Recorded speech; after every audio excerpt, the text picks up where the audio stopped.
구리 세공업자 알렉산더가 내게 해를 많이 입혔음에 주께서 그 행한 대로 그에게 갚으시리니 너도 그를 주의하라.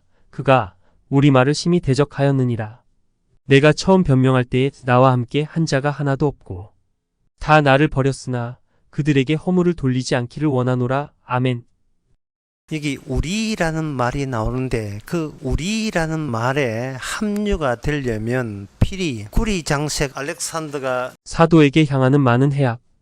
그것도 같이 공유되어야 되는 겁니다. 구리 세공업자인 이 알렉산더가 바울만 아는 것이 아니고 그 당시 교회에 구리 장색 알렉산더가 평소에 사도 바울과 가까이 지내려고 애썼다는 것을 그 당시 교회들이 알고 있었습니다. 그러니까 이 사람 이름 알렉산더라는 이름을 구체적으로 언급을 한 겁니다. 여기서 알렉산더가 사도 바울을 힘들게 했다는 도대체 그 사람은 무엇 때문에 사도 바울에 안 좋은 감정을 가졌느냐? 디모데전서 1장 20절에 보면 그 가운데 후메네오와 알렉산더, 알렉산더만 괴롭힌 게 아니고 후메네오라는 사람도 같이 사도 바울을 괴롭혔습니다. 내가 사단에게 내어준 것은 저희로 징계를 받아 회방하지 말게 하려 함이니라. 후메네오 이 사람도 알렉산더 이 사람도 그 당시 교회에게 알려진 사람인데 그 사람들이 왜 사도 바울과 헤어지고 그냥 헤어지지 않고 공격을 했느냐? 그거는 오늘 본문 디모데후서 4장 15절에 보면 나와 있습니다. 너도 저를 주의하라.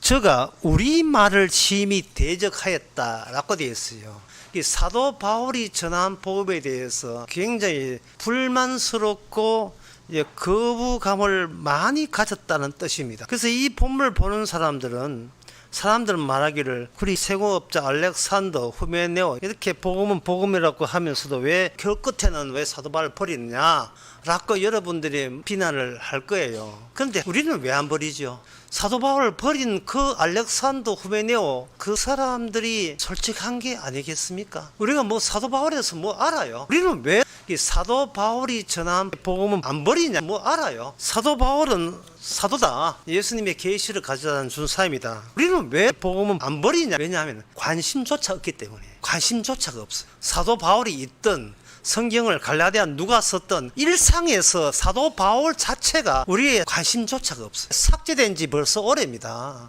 수련회 가니까 뭐 갈라디아서 봤지 언제 갈라디아서 보고 싶어요? 나 에베소서 보고 싶어요. 이렇게 살아가는 게 아니잖아요. 그러니까 노골적으로 사도를 버렸던 알렉산더가 이걸 혼자서 다 뒤집어 쓰고 있고 우리는 가만히 사도 바울을 버렸고 예수를 버린 우리는 슬그머니 다 빠져나와 버렸고 성경 마태 누가 요한복음 보면 참 이상한 일이 있어요. 오늘날에는 예수라는 분이 별 볼일 없어요. 우리 일상에 예수 없이도 평생을 잘 먹고 잘 살고 있잖아요. 예수 없이도. 지금 우리의 관심은 우리 일상에 예수가 아니고 예수 관심은 없어요. 근데 성경에는 그 별 볼일 없는 예수에 대해서 왜 그 당시의 권력자 바리새인 사두개인 서기관 장로들 왜 합세서 왜 공격을 하는가? 아무것도 아닌 그분을 왜 공격하는가? 우리는 공격 정도가 아니고 아예 관심조차 없는데 그들에게는 왜 관심조차 없는 식으로 왜 그들은 예수를 그냥 방치하지 않는 이유가 뭔가? 다시 한번 성경은 구리 장색 알렉산더 후메네오가 사도 바울을 공격했다는 이 사실 그리고 그 복음에 대해서 처음부터 뭐 관심 없다 이렇게 아니라 따라다니면서 계속 뭔가 있을 거라 하면서 결국은 그 복음에 대해서 같이 할 사람이 못 되네. 결국 그 알렉산더 후메네오는 마음에 결심을 다하고 결정을 내리고 사도 바울의 말한 그 복음에 대해서 몽땅 허접하고 거짓말이고 사기고 그거는 앞뒤가 안 맞고 말도 안 되는 소리고 우리가 그 말을 들을 일고의 가치도 없다는 결론을 내린 겁니다. 지금 심사숙고해서 사도 바울 말한 그 복음에 대해서 일고의 가치도 없다는 그 마음의 결정과 판정조차 우리는 할 마음이 없어요. 아예 관심이 없으니까 이 성경에 대해서 잘 먹고 잘 살고 더 피해 살면 되잖아요. 그게 인생 아니겠습니까? 인생 뭐 별거 있어요. 그게 인생이죠. 꼭 누구를 알아야 돼요? 알 필요 없잖아요. 입이 죽은 사람이잖아요. 예수도 마찬가지 입이 죽은데 그거 알 필요 없잖아요. 그러니까 여기 15절에 우리라는 말이 있거든요. 우리 말을 심히 대적할 때 과연 우리 안에 우리 자신이 들어 있습니까? 사도 바울은 복음 전한다고 알렉산더 공격받아서 이 공격받을 때 내가 굉장히 아파서, 그런데 나도 복음 전한다고 이 공격받을 때 같이 아파야 우리라는 말을 사용할 수 있다는 게, 우리. 이거는 우리에게 공격하는 거, 우리에게 공격하거든요. 근데 우리는 우리라는 개념이 없어요. 우리는 나만 챙기면 끝나는 거예요. 그래서 이 알렉산더나 후베네오가 주보 요약 보면 또 나와요. 거기에 사도행전 19장 24절 은생업자 데메드리오라는 사람도 나오는데, 그 사람은 에베소서에서 은으로 우상을 만들거든요. 그런데 사도 바울이 우상 없다 하니까 사도 바울 고발한 사람이에요. 그리고 후메네오도 마찬가지, 알렉산더도 마찬가지예요. 사람은 우리로 사는 게 아닙니다. 나로 인하여 살아요. 사도의 대적자, 오늘 제목을 일단 사도의 대적자인데, 사도의 대적자 어떤 자냐 하면은 내게 무슨 이익이 있는 데를 최종적으로 생각하는 사람이에요. 예수님 죽고 부활하시고 우리의 죄를 사해주고 나중에 천국에 있는데 그 심판 천국에 갈 수 있습니다. 예수의 피로 뭐 셋을 씻을 수 있습니다. 그걸 들으면 그래, 다 좋아 오케이, 참 기쁜 소식이네. 교회 다녔다, 그 집사 장로 목사 됐다, 그래 열심히 봉사하고 다 했다, 그래서 천국에 갈 수 있습니다 라고 생각할 때 그게 알렉산더입니다. 그게 사도 바울의 대적자예요. 사도 바울한테 그렇게 복음 듣고도 무슨 뜻인지를 뭔지 있어요. 내가 어느 교회 수십 년 다녔다, 그래서 내게 은혜와 이익이 있었고 내게 어떤 손실이 있었는가, 마지막에는 그걸 내가 있을 때 그게 알렉산더고 그게 사도 바울의 복음의 대적자예요. 그래서 이 알렉산더, 후메네오 이 사람 없으면요, 사도 바울의 복음 듣고도 무슨 뜻인지를 뭔지 있어요. 그런 대적자들이 있음으로써 우리가 그냥 복음에 대해서 오해하고 있는 것을, 우리와 같이 복음 좋다고 한 사람이 사도 바울을 떠나버릴 때, 빠이빠이 할 때, 그 빠이빠이 한 사람들의 그 생각을 한번 귀담아 들어보자는 거예요. 당신은 왜 사도 바울을 떠났습니까? 한번 물어보자는 거예요. 성경은 창세기부터 요한계시록까지 쭉 그런 사람을 계속해서 들추어내고 등장시킵니다. 왜냐하면 사람은 지식으로 복음 안 한다 이래 되거든요. 지식으로 아는 것과 실제로 예수님을 따라다니면서 열심히 귀신같이 쫓아내고 권능도 했던 가룟 유다, 결국 예수님을 버렸잖아요. 팔아먹었잖아요. 자기 인생에 대해서 흠하고 자기 인생이 예수 따라다니면서 실제 이익이 되는 게 하나도 없었고요, 건질 게 없었고요, 자기 몫이 없다는 것을 예수의 말씀을 통해서 가룟 유다가 간파한 겁니다. 내 몫이 몽땅 예수님에게 공로가 다 돌아가고 내가 챙길 내 몫이 없는 거예요. 그래서 이제부터 사도 바울의 복음을 반대를 통해서 설명하는데, 이 설명할 때 간단하게 압축해서 단어를 사용하면 이렇습니다. 사도의 대적자, 연속성과 지옥 가는 연속성으로 설명할 수 있어요. 연속성이라 하는 것은 내가 지금 사도 바울의 복음을 받아들인다, 또는 내가 예수를 믿는다, 하나님을 믿는다, 나는 지금 하나님을 믿고 있어 계속 가자 드디어 천국에 링, 이게 연속성이에요. 나는 믿는 내가 천국에 드디어 꼬린 들어갔다, 이게 연속성입니다. 근데 사도 바울의 복음은 불연속성이에요. 믿는다 지옥 가는, 이게 사도 바울의 복음입니다. 알렉산더가 그걸 간파를 한 거예요. 열심히 행하고 열심히 따라다녔는데 계속해서 사도 바울의 복음은 천국에 들어갔다, 그걸 거절하고 있더라 이 말이죠. 구원받기 위해서 내가 모든 걸 다 동원했는데 사도 바울의 복음은 그래가지고는 안 된다는, 그게 바로 전형적인 지옥 가는 모델이고 모습이라는 걸 그 알렉산더는 이 머리가 좋은지 그걸 간파를 한 거예요. 지금 사도 바울의 복음은 우리가 성취할 수 있는 목표가 아니었다는 거예요. 그걸 알렉산더가 안 겁니다. 가룟 유다와 똑같은 거예요. 그러면 사도 바울이 도대체 무슨 이야기 했는데, 도대체 어떤 점에서 구원받기 위해서 이 연속성의 좌절되고 사도 바울의 복음은 불연속성으로만 구원이 된다는 사실을, 사도 바울의 복음은 모든 말씀 중에 다 들어있는데 그게 노골적으로 드러난 대목이 고린도전서 10장 1절에서 4절에 나옵니다. 형제들아, 너희가 알지 못하기를 내가 원치 않으니 우리 조상들이, 우리 나오죠, 우리, 나 아닙니다, 우리입니다. 우리 조상들이 다 구름 아래 있고 바다 가운데로 지나며 모세에게 속하여 다 구름과 바다에서 세를 받고 다 같이, 여기 다 같이 나옵니다. 우리 나왔죠. 다 같이 신령한 식물을 먹으며 다 같은, 여기 다 같은 나왔습니다. 다 같은 신령한 음료를 마셨으니 이는 저희를 따르는 신령한 반석으로부터 마셨으면 그 반석은 곧 그리스도니라. 그리스도라는 나, 예수님 본인을 지칭하는 나로부터 기존의 나가 아닌 끊어져 있는 나는 불요석적인 거, 그리스도라는 예수님 나로부터 확장된 새로운 우리가 새롭게 나오는 거예요. 그런데 그리스도라는 예수님부터 새로운 우리가 새로 나올 때는 어떤 요소가 전제되느냐 하면 다 같이 홍해 물 속에 들어가는 거예요. 그게 세례예요. 홍해 바다 속에 들어가야 돼요. 홍해 바다 속에 죽음 속에 들어가는 겁니다.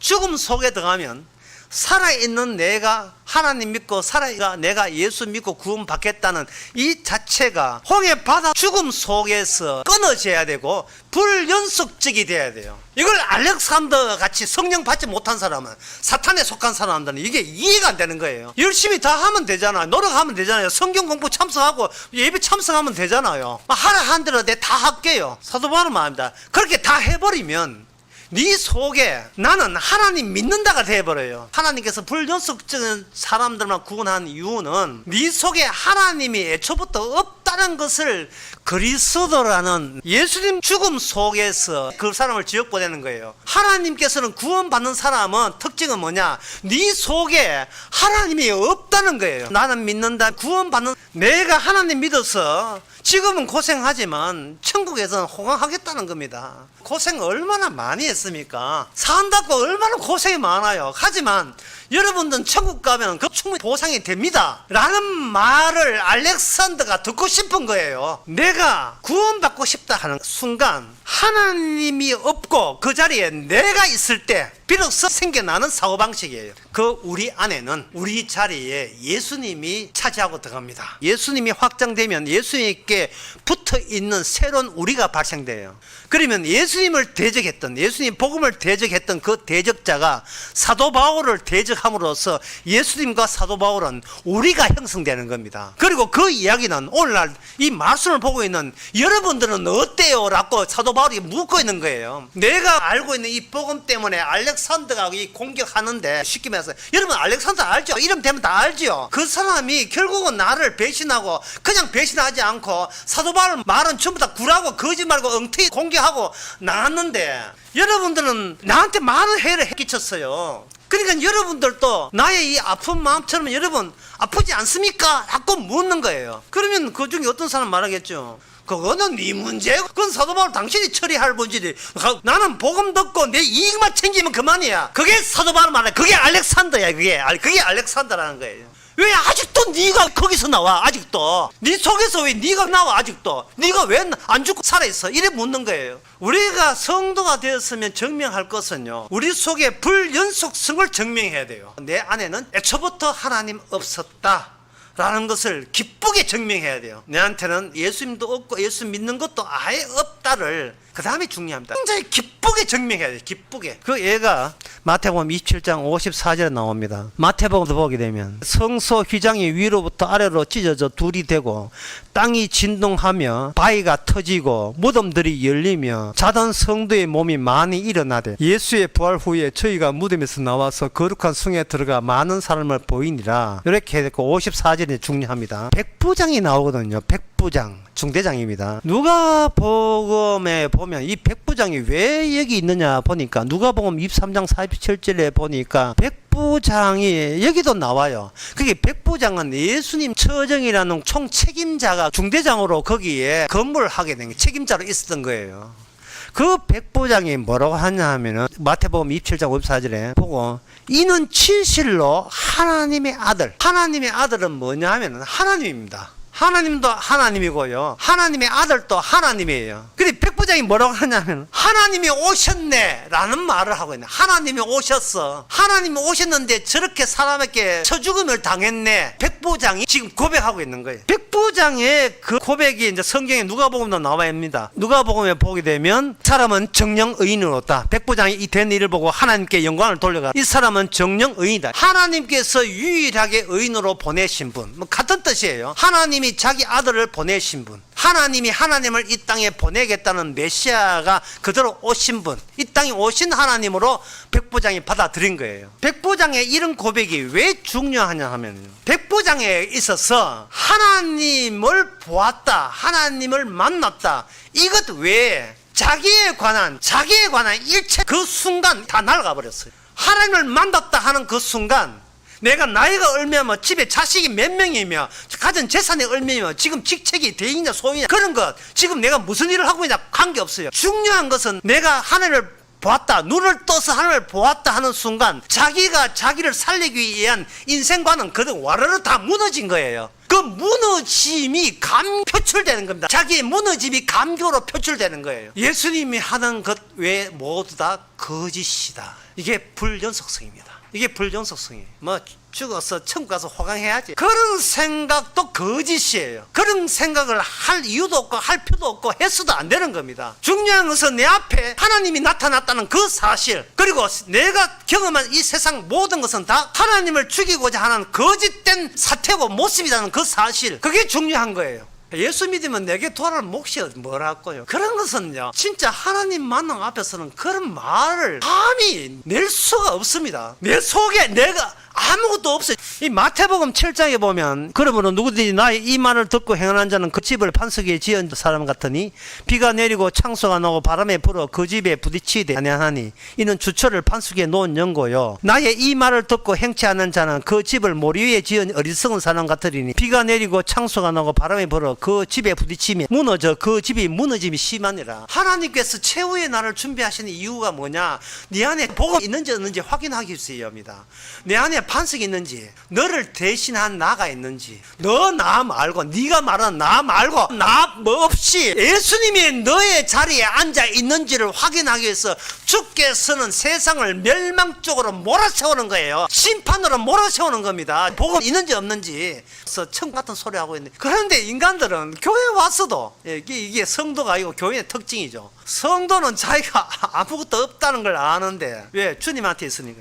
교인들은 자기 없다는 것을 감추기 위해서 뭐 가르치기도 하고 뭐 어떻고 저떻고 하고, 이것이 우리들만 이야기야. 옛날에 구약의 레위인들도 그런 식으로 살아왔어. 레위인들이 지난 시간에 잠깐 했지만 다시 한번 하게 되면 레위기 10장에서 모세와 아론이 어긴 차이가 나는 대목이 있었어요. 다시 말씀드리면 속죄 제물을 먹으라 했는데 왜 다 태웠느냐 이렇게 이야기할 때, 레위기 10장에 보면 아론의 아들 나답과 아비후가 다른 불을 가지고 향로하다가 불이 그들을 삼켜가 죽였어요. 제사장 둘이 죽었잖아요. 죽은 이유가 속죄제를 태웠느냐 아니면 속죄제 고기를 먹었느냐에 있는 게 아니고, 이 하나님의 성소 자체가, 하나님의 제사에 관한 율법의 성취가 누가 죽어야 성취된다는 사실을 아론은 알았고 모세는 몰랐던 거예요. 율법을 해석할 때 제사장이 율법을 가르치잖아요. 율법을 가르치고 이게 아니라 율법의 현실 상태라 하는 것은, 그 율법의 위반자로 죽는 자가 발생될 때 율법은 정말 살아있다는 것이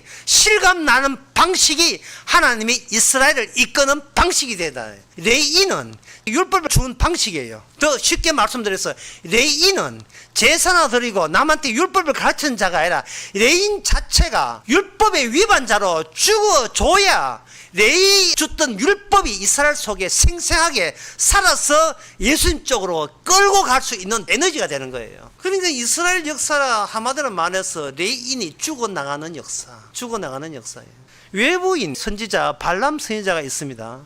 발람 선지자가 하면 유명한 것이, 나귀가 여호와의 사자를 보고 발람의 밑에 엎드리니 발람이 노하여 자기 지팡이로 나귀를 때리는지라. 자기 지팡이로 나귀를 때렸어요. 발람이. 한번 생각해 보세요. 지팡이로 자기를 때린다. 이를 뭐냐?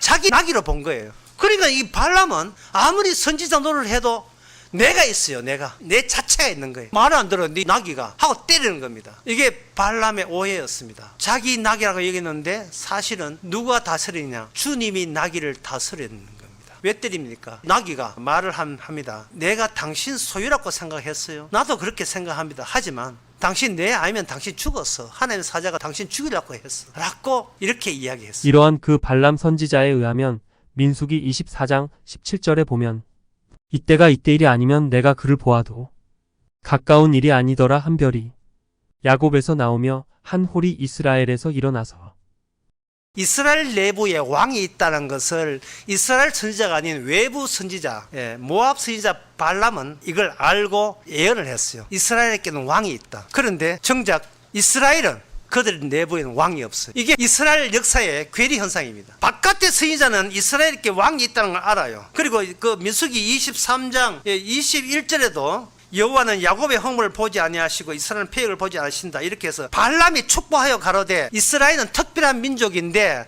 그들의 죄까지 용서한다는 특별한 민족이라고 외부의 발람 선지자가 이야기해요. 그런데 내부에서는 이스라엘에게 자신의 왕이 어떤 분인지를 몰라요. 여호와가 어떤 분인지를 몰라요. 그 괴리 현상을 누가 노렸느냐? 발람 선지자가 노렸습니다. 노려서 민수기 25장에 보면 이스라엘과 이스라엘의 왕 여호와 하나님 사이에 괴리 현상을 파고 들어가서 그들로 하여금 우상 숭배해 음행을 하게 만들었어요. 민수기 25장에. 그랬더니만 몇 명이 죽었느냐? 2만 4천 명이 죽었습니다. 이스라엘 왕이 이스라엘을 저주하도록 발람이라는 외부 선지자가 이스라엘 사람들에게 우상을 섬기도록 유도한 거예요. 그럴 때 전염병 죽은 자가 2만 4천 명이고 이걸 멈추기 위해서 누가 등장하는가? 여기 제사장 엘리야스 아들 비느하스가 나서서 처음에 음행한 사람들을 우상 섬기한 자를 죽여버리니까 이게 멈췄어요. 그러면 이 레위인 제사장 역할이 뭐냐 하면 자기의 민족을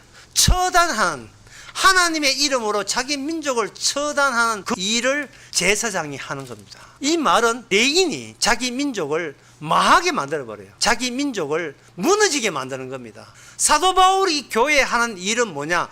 교인들로 하여금 무너지게 만드는 거예요. 고린도전서 4장 10절에 나오는 예수 그리스도가 함께 죽음에 머물러 있도록 조치하는 겁니다. 그 레인 중에 하나가 민수기 16장에 보면 거기에 고라 자손이 나오죠. 고라 자손이 하나님의 말씀을 가르친 사람이거든요. 그런데 내부에 괴리 현상이 벌어졌어요. 모세 네가 뭔데 왜 네만 가르치느냐? 우리도 가르치는 사람이다. 취업할 때 네만 나와서 우리도 같이 나왔다. 고라 자손들이 주장했던 겁니다. 그런데 그 고라 자손들이 너무 잘 아는 그 제사법에 의해서 그들은 산채로 민수기 16장 32절에 보면 땅이 갈라져서 산채로 다 파묻혀 그 중에 망했습니다. 근데 레위 자손이 그것을 이렇게 해서 이게 사람 위주가 아니라 율법 위주의 이스라엘을 계속 유지해 나가는 겁니다. 그 다음에 여러분들이 이제 잘 아시는 거 여호수아 7장 1절 이스라엘 자손들이 바친 물건을 인하여 범죄하였으니 이는 유다 지파 세로의 정손 삽디의 손자 갈미의 아들 아간이 바친 물건을 취하였으므로 여호와께서 이스라엘 자손에게 진노하니라. 여리고성 하나님의 전쟁에서 한 사람이 잘못했어요. 아간이 잘못했어요. 아간이 잘못했는데 우리라는 전체 이스라엘이 전부 다 망해버리고 말았습니다. 그런데 망했다는 그 사실 통해서 하나님의 이스라엘의 운영에 있어서 절대로 내가 거기에 끼어들 입장에 있지 않다는 것을 그들은 실감나게 느꼈던 겁니다. 내가 거기에 이스라엘에 대해서 하나님의 천국 백성이라는 집단에 대해서 내가 할 것은 일치 없는 거예요. 그냥 우리는 그 안에서 매일같이 나를 붕괴시키고 망하면 되는 거예요. 망한 데서 억울할 필요 없습니다. 내가 무너지는 것은 당연한 조치입니다. 마땅한 조치예요. 지금까지 여러분들은 아주 쉬운 말씀을 대했습니다. 이제부터 여러분 사도 바울의 편지, 사도 바울이 우리에게 뭐라고 했는지를 우리가 알렉산더 입장에서 알렉산더가 그렇게 공격했던 왜 격분하고 분노할 수밖에 없는가를 알렉산더와 공감을 하시기 바랍니다. 알렉산더는 나쁜 사람이 그렇게 하지 마시고요. 다 생각이 있어서 사도 바울을 떠났습니다. 복음을 떠난 거예요. 그것도 모르고 나는 복음을 좋아한다. 우리가 알렉산더라면 어떻게 하겠어요? 내가 알렉산더라는 생각을 모르고 나는 뭐 복음을 죽도록 충성하리라. 다 그렇게 생각했어요. 도대체 알렉산더가 사도 바울을 곰곰이 생각해 보니까 뭐가 문제되는지 그 중에 한 대목을 보겠습니다. 로마서 5장 15절 어렵다고 분명히 언급했습니다. 그 어려운 대목을 설명해 드리겠습니다. 5장 15절 그러나 이 은사는 그 범죄와 같이 아니하니 한 사람이 범죄를 인하여 많은 사람이 죽었은즉 더욱더 한 사람이 범죄를 인하여 많은 사람이 죽었다. 이 대목이에요. 한 사람이 범죄함으로 한 사람입니다. 그 다음에 나온 한 사람 빼놓고는 우리가 되는 거예요. 우리의 확정된 운명이 내 자신에게 내 운명이 맡기진 적이 없다는 것이 사도 바울의 복음이에요. 내 운명에 대해서 내가 어떻게 그렇게 할 도리가 없이 우리는 애초부터 망하게 되어 있다는 것이 사도 바울의 복음입니다. 당신은 당신 결정과 상관없이 당신은 망하게 되라는 것이 사도 바울이 우리에게 전한 복음이에요. 이걸 오늘날 교회에서 전파해야 되는 거예요. 이게 당신이 기도를 하고 전도하고 선교한다고 소용없어. 당신의 운명은 이미 망으로 결정되어 있다. 그게 사도 바울의 복음입니다. 아무 소용없어요. 한 사람이 범죄하면 죽은 거예요. 그게 바로 수아 7장 1절입니다. 물건은 한 사람 아간이 훔쳤어요. 다른 사람은 하나님 섬기기에 바빴어요. 나는 뭐 안 됐습니다. 전부 다 제비 뽑아보니까 범인이 딱 한 사람이에요. 한 사람인데 다 망했어요. 이게 창세기부터 준비된 하나님께서 원칙을 이스라엘 통해서 계속 되풀이해 나가는 겁니다. 한 사람 때문에 망했어. 한 사람 때문에 망했어. 여기에 대해서 네가 동의할 거야 말 거야. 그거는 너무 불합리합니다. 동의 못합니다. 그럼 네 알렉산더예요. 그럼 네가 아간이에요. 자신의 죽음을 바탕으로 하지 않는 모든 해석은요 다 거짓입니다. 아무것도 아닌 주제에 왜 아무것도 아니라는 말을 왜 끄집어내는데? 그 말이 굉장히 중요한 말입니다. 왜 중요하냐 하면은 반드시 하나님 앞에 아무것도 아니라는 말을 할 때는요 결코 나라는 존재 자체가 결코 자기가 아무것도 아니라는 말을 할 그런 능력도 그런 마음도 없다는 것을 인정을 해줘야 돼요. 인정을 해야 돼요. 아무것도 아닙니다는 고백 자체가 자기의 주특기가 될 수 있거든요. 이렇게 이야기하면 안 되고 나는 비록 돈은 없지만 언젠가는 나도 돈 생기고 남들처럼 사람답게 사는 희망을 품은 이 희망이 정말 내가 죄인이고 아무것도 아닙니다. 이렇게 돼야죠. 왜냐하면 인간은 있음 자체가 어려운 이야기인데 잘 들어보세요. 인간은 있음 자체가 우리의 조상 아담이 정말 아무것도 아닌 존재가 되기 위해서 선악과를 탐을 내고 선악과를 따먹었던 그 아담의 속성이 대먹임되어서 계속 우리에게 펄펄 살아있는 거예요.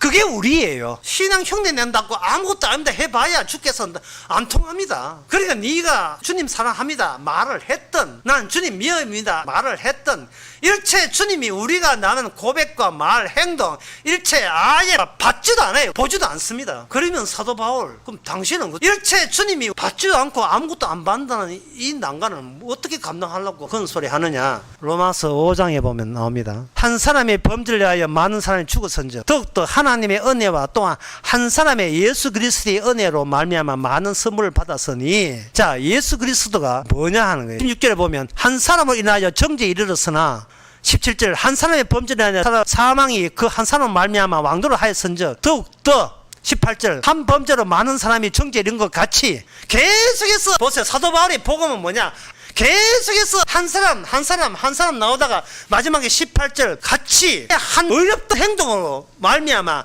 많은 사람이 의롭다 하심을 받아서 어디에 이른다? 생명 천국에 이른다는 게 사도 바울의 복음입니다. 알렉산더 후메네오가 반대하려면 합니다. 알렉산더가 반대할 알렉산더 후메네 이 사람 속에는 뭐냐 하면은 그들은 누가 뭐래도 자기가 하나님을 믿는다는 거예요. 하나님을 믿는데 거기다가 하나님 보내신 메시아까지 숟가락 하나 얻는 것처럼 그때 보탠다고 생각하는 거예요. 하나님을 믿는데 거기다가 예수께서 오셔서 믿는다는 것까지 보태서 두 개 다 잃어버리지 아니하고 두 개 다 살리는 방향으로 드디어 마지막에 천국 가는 몫은 내가 챙겼다. 이게 알렉산더예요. 이게 후메네오입니다. 우리라는 것에 구원받고자 하는 나를 빼면 되는 불연속성 이어짐이 아니고 끊어짐 믿는다는 것까지 보태서 나로부터 끊어짐이 내 안에 있어줘야 돼요. 그걸 아까 쉽게 이야기한다고 내 안에는 하나님 없음 하나님 없으니까 무너져야죠.